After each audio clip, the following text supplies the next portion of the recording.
Welcome to another episode of Wellness with Ashti. In this episode, I'm going to be talking about soy. Is it good for you? Does it cause cancer? Does it cause thyroid issues? And what's the science behind it? I'm also going to share my favorite ways to eat it. So stick around. This one's going to be fun and controversial for all the soy haters.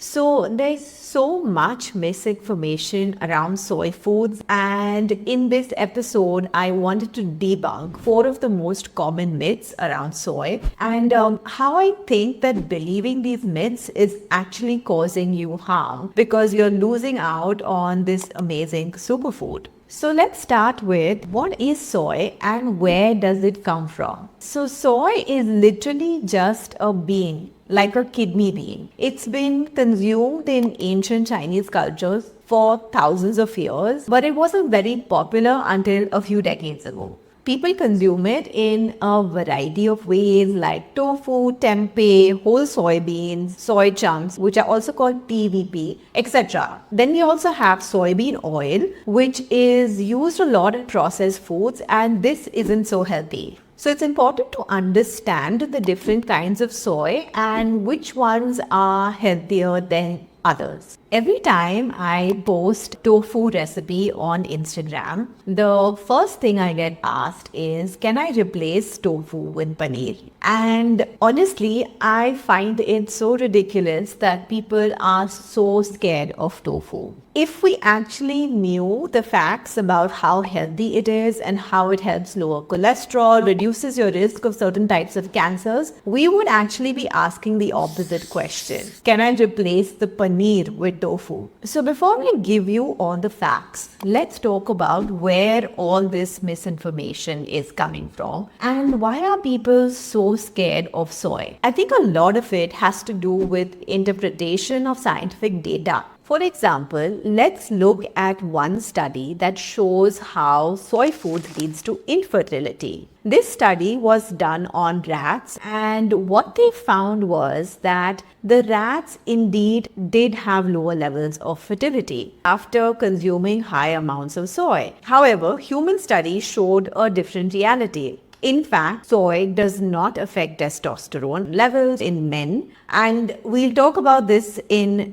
detail later. I also see a lot of people worried about GMO soy, which is genetically modified soy. And honestly, that isn't even a valid concern because 90% of the GMO soy that is grown today is actually fed to the animals and is not even used for human consumption. So obviously, the media has played a big role in spreading these myths. If you hear something in the media, a headline is all people need. Nobody has the time to do the research and figure out what is actually true or not. So obviously there's a lot of noise around soy, and before I turned plant-based and vegan, I was guilty of believing all of these misconceptions because I had never done the research myself. So in this episode, I'm going to break down 4 of the most common myths around soy, what the truth is, and how you can start incorporating it into your diet in a healthy and tasty way. Because I'm all about eating foods that are good for you, but making sure you're satisfying your taste buds too. So the first myth is soy causes breast cancer.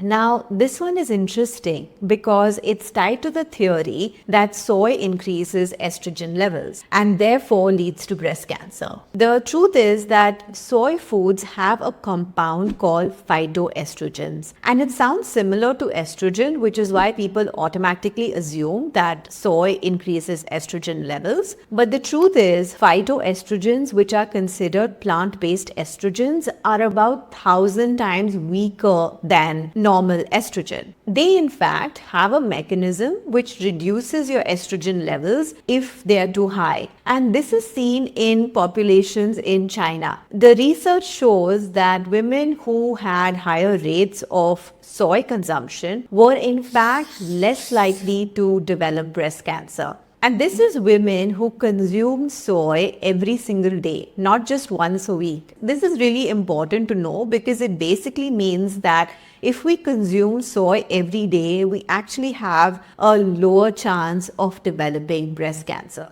The research also shows that women who currently have breast cancer or are breast cancer survivors, you actually see a higher survival rate among women who consumed more soy foods. And once I realized this and learned how amazing soy is for us as women, I actually started eating it every single day. And honestly, it's been great. And I hear the same things from all of my friends who consume it every day.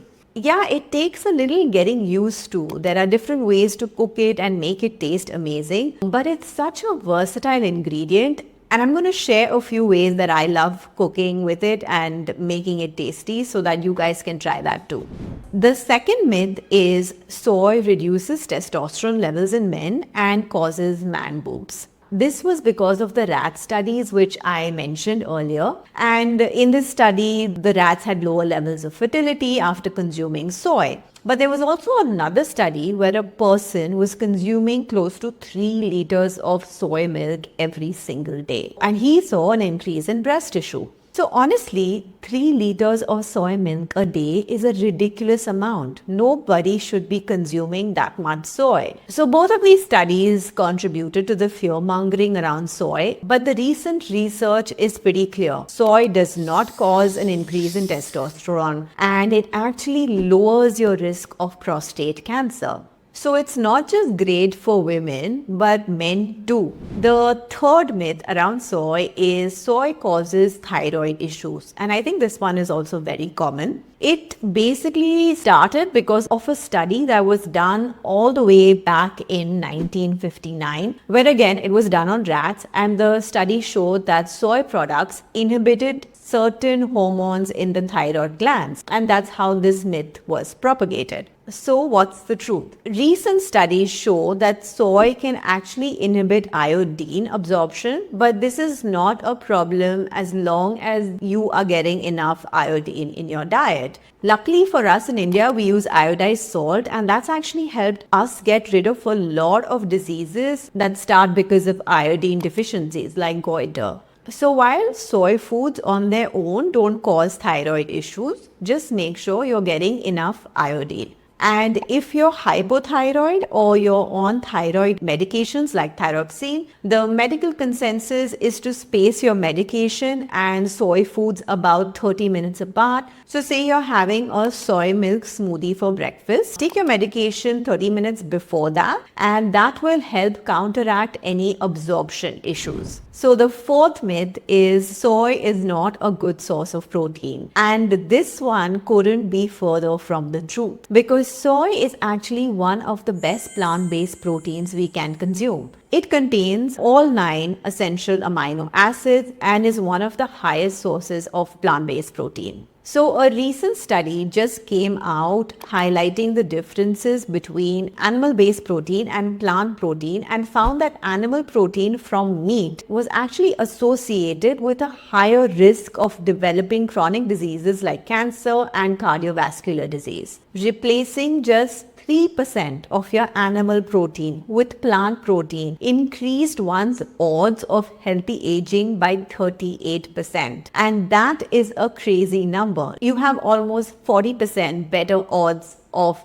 healthy aging. I think that's what's important with these studies, because it's not all black or white. Science is not 100% definitive. It gives you enough data to make a decision that aligns with your goals. If you want to be 60 and have diabetes and chronic diseases like everyone else, then yes, eat the normal diet. But if you're interested in aging in a healthy way, then it's wise to replace some amount of your animal protein with plant protein. So now that we've got the science down, let's talk about which soy products are great for us and the ones that aren't so good. Minimally processed soy products are considered to be tofu, tempeh, soy milk, and edamame. Now, these are great for us and we should be consuming them every single day.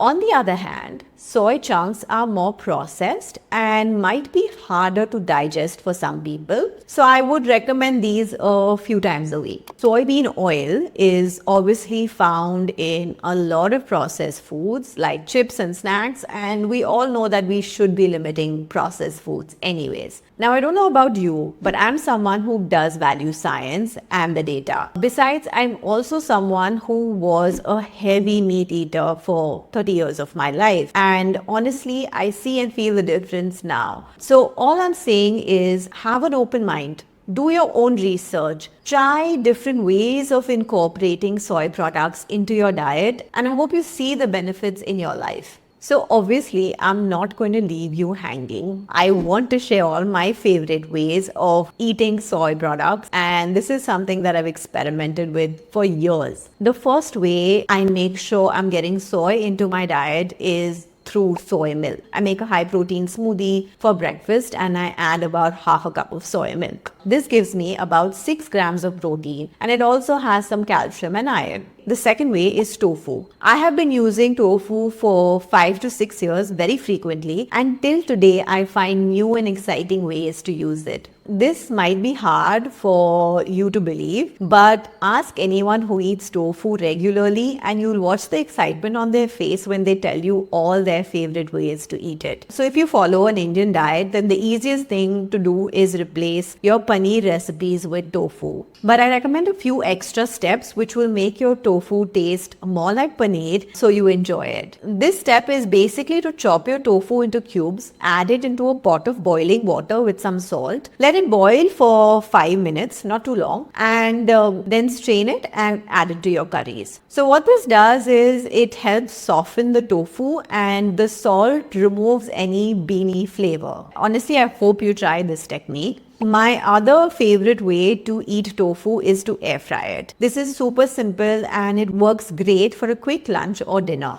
All you do is just chop your tofu into cubes, add in some soy sauce, minced garlic, ginger, chili sauce, corn flour, and give it a good shake. Okay, spray some oil and pop it into the air fryer for about 10 to 12 minutes. Just make sure you give it a shake in between and you will have like this delicious crispy air fried tofu which you can eat with some vegetables and rice. And it's like the easiest and most amazing way to eat tofu. So that's it. I hope you found this episode useful. Please share it with a friend if you did. And of course, I'm going to request you to subscribe to my channel because it helps me feel good that you guys value my content. So I keep creating more of it. See you in the next episode of Wellness with Ashti.